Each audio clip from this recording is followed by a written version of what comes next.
وانا في كليه علوم دخلت امتحان في الاول وانا عاوز اطلع من الاوائل اللي عندك الجامعه والكلام ده كله. فالراجل الدكتور عمل لنا امتحان دسم واحنا من الناس الدحيحه يعني، كنت بذاكر جامد. فنقصت 3 درجات في الامتحان. خرجت مكتئب انا والعيال الدحيحه اصحابي.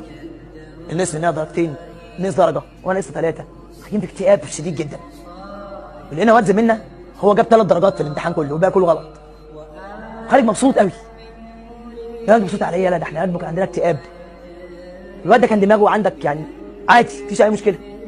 فقول له انت ليه مبسوط؟ قال انا حليت 3 اسئله كلكم وقعتوا فيها وانا حليتهم. عايز اقول انت لما احنا فعلا غلطنا في الاسئله دي، هو حلها. هو بص بيعمل ايه؟ بص يا عم، بص بانرجي بيديها لنفسه، بص الطاقه الايجابيه بتاعته. يا واد ده ما بصش على الثلاث ارباع الفاضي، بس على الربع المليان، بص على ال3 درجات دول بس اللي جابهم. وبص ان هو شجع نفسه وقال ايه؟ ده العيال الفطاحل ما عرفوش يحلوها وانا حليتها، مش مشكله الضغط منه كله. اقول لك على حاجه، دكتور في جامعه القاهره دلوقتي، الطالب اللي بقول لك عليك ده اللي احنا كنا طالعين فطاحل هو دكتور في جامعه القاهره. عارف هو نجح ليه؟ احنا ما عرفناش ننجح زيه ليه؟ ان هو كان بيتعلم من اخطائه، كان بيشجع نفسه، كان بيقوي نفسه. انت ناوي تعمل ايه؟ اللي عمال يكسر في نفسه ده، ريت تكونوا اتعلمتوا من اللي انا قلته ده. اللي بيكسر في نفسه دوت ما بيعلاش، ده بيوطى. انت بتسيبي الحاجه ما بتذاكرهاش وتقولي انا مش هقدر اوصل، هتنزلي. بتسيبي وتقول لا انا ما جبتش درجات بعد كل المذاكره ديت، هتقع. لكن الطالب اللي بيشجع نفسه وبيقول ايه المشكله، انا هتعلم، انا هزود من مجهودي، ويعني الحاجه ده انا حليت حاجه، ده انا جبت سؤال جامد جدا والله العظيم، بيشجع نفسه هيعلى. عارف انا بقول ايه؟ الاخطاء ديت لو اتحطت طوب كده ووقفت فوقيها هتخليك فوق قمه الهرم.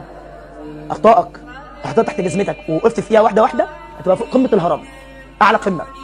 اخطائك ما تبقاش فوق راسك، تحت جزمتك، اتعلم منها. كشكول الاخطاء ده جاي يقول لك كده، حط اخطائك تحت جزمتك ودوس عليها واعلى. اتعلم من اخطائك تقطع عندك لفوق، ما تعلمش تنزل. افهموا يا جماعه الكلام كويس، افهموا يا باشا ان نوار ده بيحبكم. انا بحط الامتحان، انا بحط اسئلتكم، انا اللي بديها لكم. انا اقدر يا باشا انيمك، اقدر ادي لك امتحان وخلي شعب مصر كله بياخد عند نوار عشان طلابي بيجيبوا اعلى درجات. بس لما بيوقفوا قدام اخر الامتحان هتشتمني. السنه دي لو عندي طلبه السنه الجايه ما عنديش ولا طالب. ليه؟ ما جابوش درجات كويسه، زي سين وصاد وعين وانت عارفهم كويس. سهل بسيط، بنجيب درجات مبسوطين، بنمسك كتب بنحل مش عارفين نحل، بنخاف نمسك ملازم اي مدرس مش عارفين يحلوا. انت يا باشا تقدر تمسك اي ملازم اي حد، انت تقدر تحل اي حاجه. انا يا باشا موافق على رجلك جامد جدا، بس انت انشف، انت انشفي. انا شفت في المراجعه طلبه وجات لي مصر الجديده والكلام ده كله، شفت طلبه كانت جايه يأسه، وانا ما بحبش طلابي يبقوا كده. طلابي اللي انا بربيهم وبعلمهم لا، اوعوا تيأسوا. بكلم كل طالب في حلوان، في المعادي، في مصر الجديده، في اسماعيليه، في اسكندريه، من اي حته يا جماعه، بكلم كل الطلبه من كل مصر اللي بتسمعني. اوعى تيأس، والله هتتعلموا من اخطائكم وهتعلوا وهتوصلوا، وما يهمكش. وانا بقول لك الكلام ده دلوقتي لان ان شاء الله سبحانه وتعالى قدام هتعرف معنى كل كلمه انا بقولها لك، هتزودك وهتقف عندك على رجليك جامد جدا، وانا في ظهرك ومش هسيبك تقع. افتكر الكلام ده كويس، مش هسيبك تقع ان شاء الله سبحانه وتعالى، وهفضل وراك واقويك. تعلموا من اخطائكم يا شباب، بالتوفيق. سلام. بص اسمعها مني بقى، اسمعها مني. طالب ثانويه عامه يجي عليك شهر يناير، يجي عليك شهر يناير وكل وقتك مش للمذاكره، ما تعيطش يا حبيبي. يعني ايه لسه الكلام ده؟ يعني انت بتاكل وبتشرب وبتصلي وبتنام وبتروح دروس. طب اللي فاضل بقى من الوقت اللي هو اللي فاضل بقى اعمل ايه؟ بذاكر. يعني يا مستر فيسبوك مفيش بقى زفت بقى دلوقتي، فيسبوك ايه وبتاع ايه بقى؟ لا في مذاكره، ومذاكره بنظام، وفي حاجه اسمها شورت تيرم جول، بعمل هدف قصير ان الاسبوع ده هخلص ايه؟ ان شاء الله على بال ما اخلص الشهر ده هكون وصلت لايه؟ لازم الكلام ده يتبدا فيه من دلوقتي، ما ينفعش يتاجل عن كده. انت في شهر يناير ليه بقى؟ افتكر لحظه وانت بتدخل رقم جلوسك والنتيجه طالعه، ما تجيش ساعتها تعيط بقى. طب ليه؟ انا خلاص هعمل اللي عليا من دلوقتي. انت فاهم؟ هنظم، هبقى منظم. انا كل وقتي مذاكره دلوقتي، بلاش دلع. تمام؟ بلاش دلع. ليه؟ علشان اللحظه دي اعمل حسابك.